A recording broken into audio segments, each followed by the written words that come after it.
होता है वो प्रोजेक्ट? वर्ड काउंट जो है वो एक काफ़ी यूज़फुल फीचर होगा जो आपको HR क्वेश्चन लिखते समय कई जगह आपको वर्ड काउंट स्पेसिफाइड होगा ऐसी, या प्रोजेक्ट रिपोर्ट्स में, तो ऐसी जगह आप काउंट का फीचर का यूज़ करेंगे। तो इसके लिए आप पूरे टेक्स्ट को सेलेक्ट कर लीजिए अगर आप किसी पैराग्राफ का वर्ड काउंट जानना चाहते हैं, और टेक्स्ट को सेलेक्ट करके आप यहाँ नीचे आपको एक वर्ड्स का ऑप्शन नज़र आएगा जिस पे आप फोकस करके यहाँ लेफ्ट हैंड साइड में नीचे पेज के साइड में आप वर्ड काउंट देख सकते हैं जो आपने टेक्स्ट सेलेक्ट किया है उसका। तो ये जैसे मैंने आपको बताया प्रोजेक्ट रिपोर्ट्स में काफ़ी अहम भूमिका निभाता है। तो वर्ड काउंट का फीचर हमने और देख लिया है। अब एक आखिरी फीचर हम देखेंगे, वो है टेम्पलेट्स का। कुछ जो डॉक्यूमेंट्स होते हैं बहुत ही फ्रिक्वेंटली यूज़ होते हैं। For example writing a letter to a sales manager, या फिर राइटिंग अ रेज्यूमे। तो इसके लिए MS जो वर्ड है उन्होंने कुछ टेम्पलेट्स बना रखे हैं, उन्होंने कुछ फॉर्मेट ऑलरेडी स्पेसिफाई कर रखे हैं। हम उनको यूज़ करके बहुत ही जल्दी हमारा डॉक्यूमेंट कंप्लीट कर सकते हैं। तो हम उसका डेमो देखते हैं। तो ऐसा है, आप किसी टेम्पलेट जैसे यूज़ करना चाहते हैं रेज्यूमे का, तो आप यहाँ ऊपर जाके न्यू पे क्लिक कीजिए।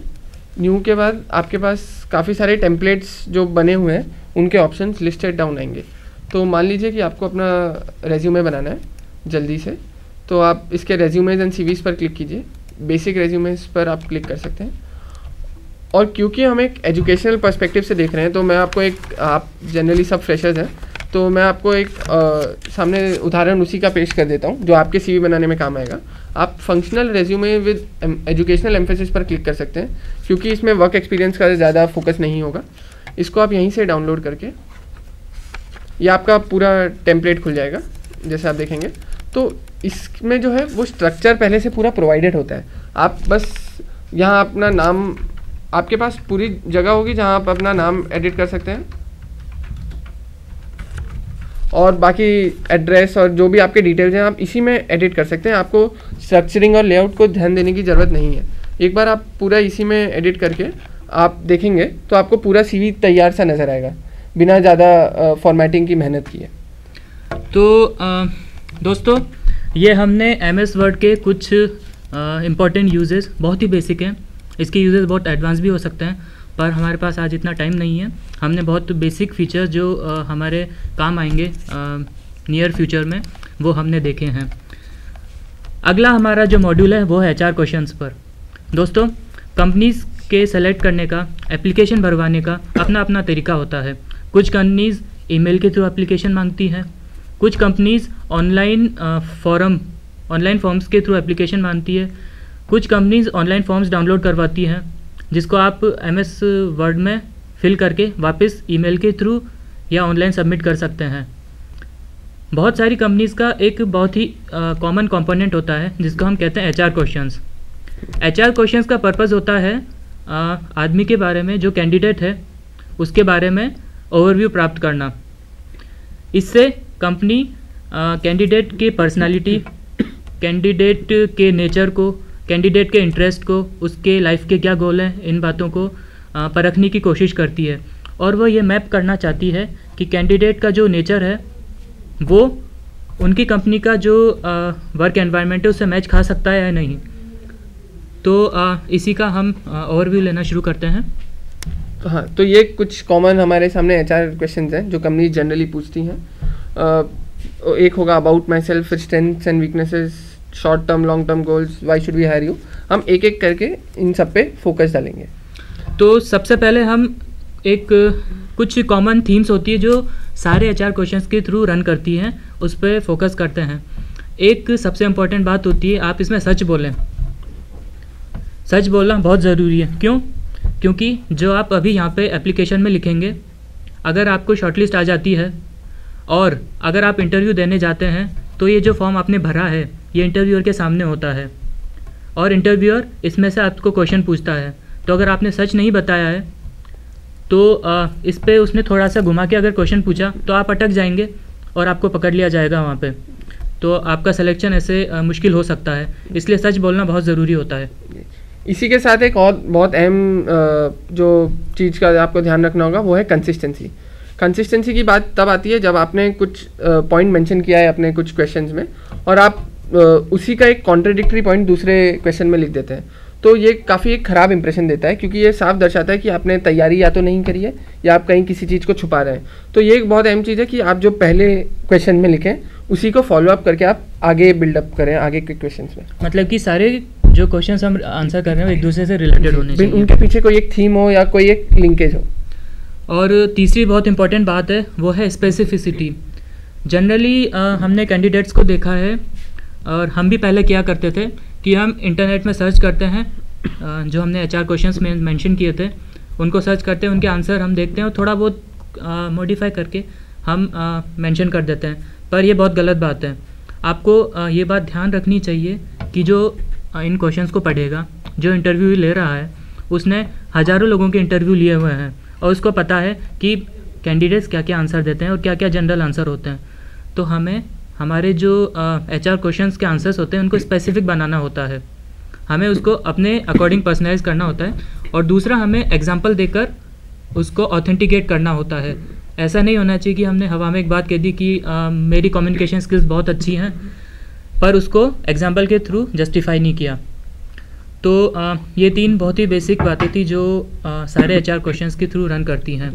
अब हम पहले HR क्वेश्चंस पे आते हैं जो है अबाउट माई सेल्फ।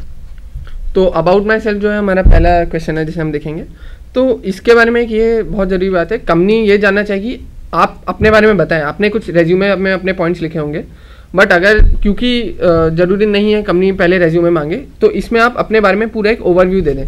आप अपने बैकग्राउंड के बारे में बताएं, अपने एकेडमिक ओवरव्यू के बारे में थोड़ा बता दें, कुछ एक्स्ट्रा करिकुलर्स जो आपने किए हों, कुछ पोजीशंस जो आपने कॉलेज में होल्ड करी हों, इवेंट्स में पार्टिसिपेट किया हो, आप किसी चीज़ के लीडर हो, मैनेजर हो, उन सब के बारे में बताएं। या आपके जो लाइफ में गोल्स हैं, आगे जाके आप आने वाले सालों में क्या करना चाहते हैं, उनके बारे में बताएं।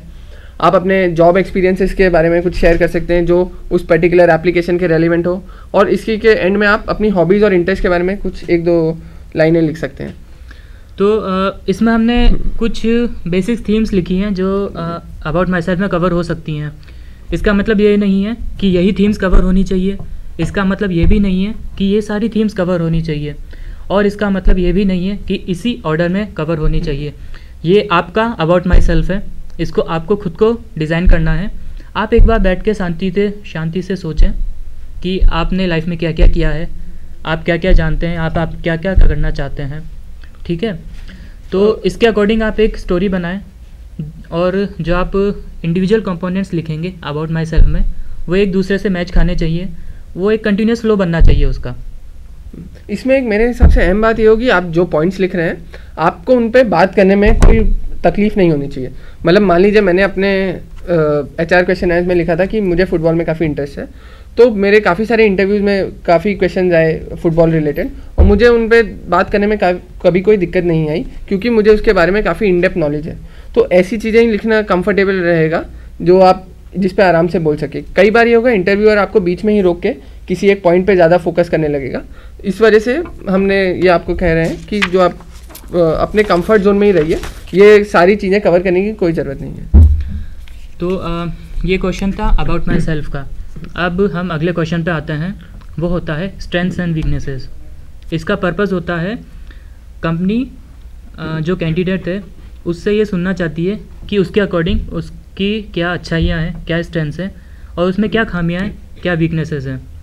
तो हम एक एक करके कवर करेंगे। पहले हम स्ट्रेंथ्स पे आते हैं। स्ट्रेंथ्स और वीकनेसेस जानने का सबसे महत्वपूर्ण रीज़न ये है कि कंपनी को ये पता लगाना है आपने कभी सेल्फ असेसमेंट किया है या नहीं, आपने कभी खुद को परखा है, खुद की अच्छाइयों को देखा है, खुद की कमजोरियों को देखा है, और उन पे आप कुछ काम कर रहे हैं या नहीं। तो इस वजह से कंपनी जनरली ये काफ़ी एक कॉमन क्वेश्चन है जिसे पूछती हैं। तो पहले करते हैं स्ट्रेंथ्स की बात।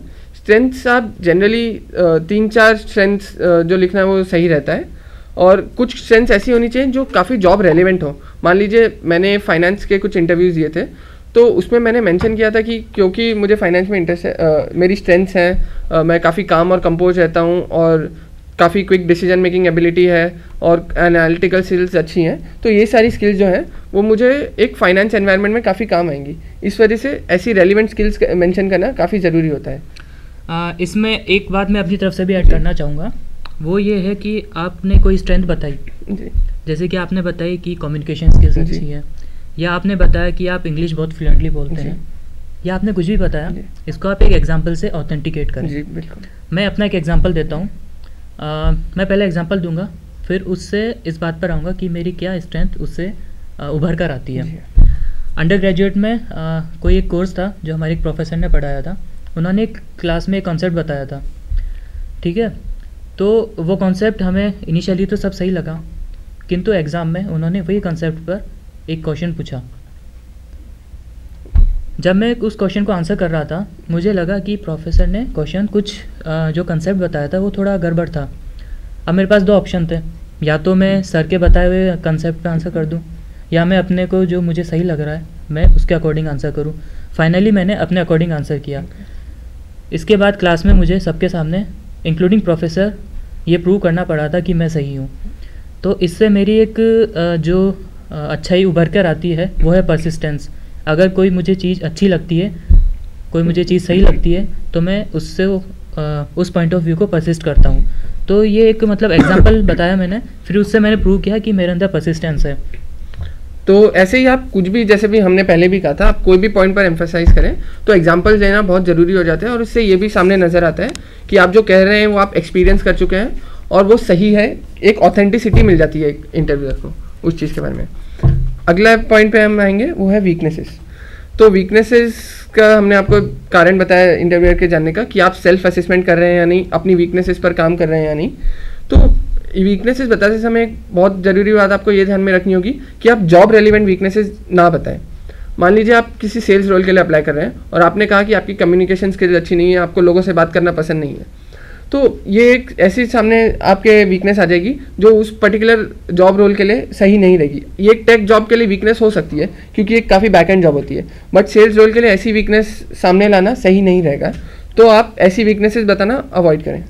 और एक और डोंट्स जो होते हैं इन वीकनेसेस बताने में, वो होते हैं आप कोई बहुत ही ग्रेव, बहुत ही डिसरप्टिव वीकनेस ना बताएं। जैसे कि आपको ये कभी नहीं बोलना चाहिए कि आप आलसी हैं, आपको ये कभी नहीं बोलना चाहिए कि आप शॉर्ट टेम्पर्ड हैं, मतलब आपको गुस्सा बहुत जल्दी आ जाता है। इससे क्या होता है, आपकी एक सोशल जो सिकनेस कहते हैं वो उभर कर आती है। वो ये बताता है कि आप ग्रुप में काम करने लायक नहीं है, तो आप जॉब में जब आएंगे तो आप ग्रुप में काम नहीं कर सकते और वो आपको सेलेक्ट नहीं करेगा। तो इतनी ग्रेव जो वीकनेसेस होती है वो हमें नहीं बतानी चाहिए। और इसी के साथ मैं आपको एक और बात बताना चाहूँगा। आप जैसे कोई अपनी वीकनेस बताते हैं तो उसी के साथ साथ आप ये भी बता सकते हैं कि आप उसे सुधारने के लिए उस पर क्या काम कर रहे हैं। मैंने अपने कुछ इंटरव्यूज़ में कहा था कि मेरी वीकनेस थी कि मैं पब्लिक स्पीकिंग में उतना अच्छा नहीं हूँ, तो उसको सुधारने के लिए मैंने बताया था कि मैं कुछ अपने जूनियर्स के लिए रेमेडियल सेशंस लेता हूँ या कुछ ट्यूटोरियल जैसे ही कंडक्ट करता हूँ, जिस वजह से उस स्किल पर मैं इम्प्रूव कर पा रहा हूँ और ये इसमें कुछ फ़र्क भी पड़ा है। तो ये वो दिख भी रहा है, आप काफ़ी अच्छा बोल रहे हैं अभी, मतलब धन्यवाद। तो मैं अपना एग्जांपल भी देता हूँ। जैसे इस एग्जांपल को देके मैं बताना चाहूँगा कि आप जो अपनी वीकनेस बता रहे हैं उसको बहुत ज़्यादा एम्फेसाइज करके ना बताएं, उसको मतलब कामली बताएं।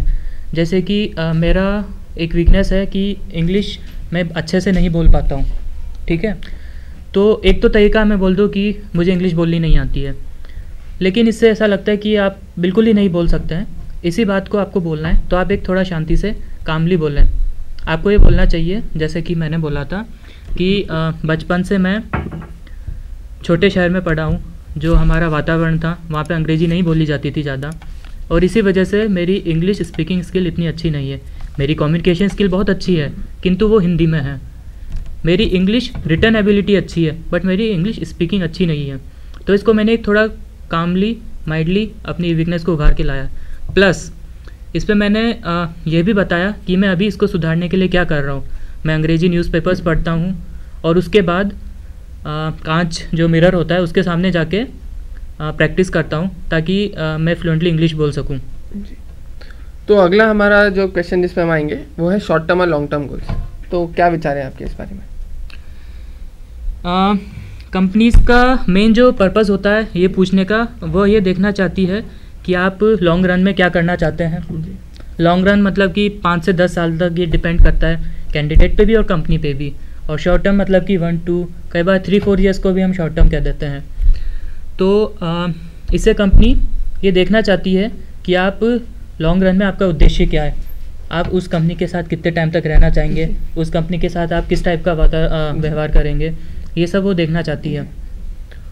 इसके कारण ये भी एक होता है, मतलब इसको बताने का एक तरीका ये है कि आप कंसिस्टेंसी मेंटेन करें। जैसे हमने पहले भी क्वेश्चन में बताया, आप जो लॉन्ग टर्म गोल अपना बताएंगे, जैसे मैंने एक इंटरव्यू में कहा था कि मुझे इस सेक्टर में किसी कंपनी का CEO बनने की इच्छा है, तो उसके साथ साथ मैं जब शॉर्ट टर्म गोल्स पूछे गए थे तो मैंने यही कहा था कि मुझे लोगों से नेटवर्किंग करनी है, इस समय अपने कॉन्टैक्ट्स बढ़ाने हैं, रिलेशनशिप्स बढ़ानी है इस पर्टिकुलर सेक्टर में, उस पर्टिकुलर बिजनेस को समझना है अगले 1-2 सालों में।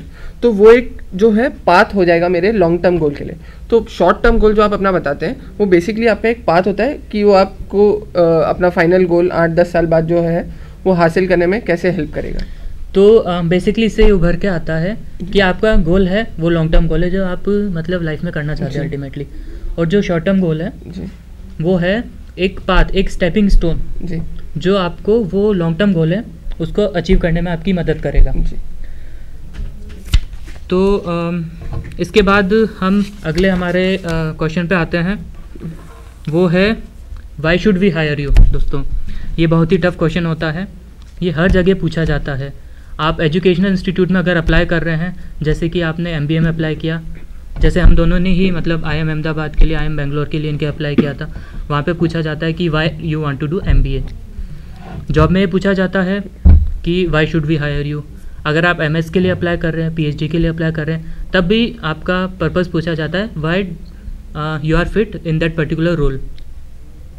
हाँ, तो इसको आंसर करने का एक तरीका है कि आप अपने स्ट्रेंथ्स जो आपने पहले बताई होंगी, या अगर ऐसा क्वेश्चन नहीं भी आया तो आप अपनी स्ट्रेंथ्स पहले बताइए और फिर फोकस कीजिए कि वो स्ट्रेंथ्स उस जॉब रोल के लिए कैसे हेल्पफुल रहेंगी। मैंने आपको अपना पहले भी एग्जांपल बताया था कि मैंने फाइनेंस जॉब के लिए जब अप्लाई किया था तो उनको कहा था कि ये मेरी स्किल्स हैं, काम और कंपोज रहना, analytical skills, quick decision making, और उसके साथ ये कहा था कि जॉब क्योंकि ऐसी है जिसमें इन स्किल्स का डायरेक्ट एप्लीकेशन है, इसलिए मैं एक आइडियल कैंडिडेट हूँ या परफेक्ट कैंडिडेट हूँ इस जॉब प्रोफाइल के लिए। मैं भी अपना एग्जांपल देना चाहूँगा। मैं जॉब रिलेटेड नहीं देता हूँ, मैं हम MBA का देता हूँ। जब मैंने IIM अहमदाबाद के लिए, IIM बेंगलोर के लिए अप्लाई किया था, तब मैंने वाई MBA में क्या लिखा था। अभी मैं जैसे कुछ हमारे जूनियर से जो अभी MBA करने के लिए अप्लाई कर रहे हैं, इंटरव्यू देने वाले हैं, उन लोगों को मैं काउंसिल कर रहा था। तो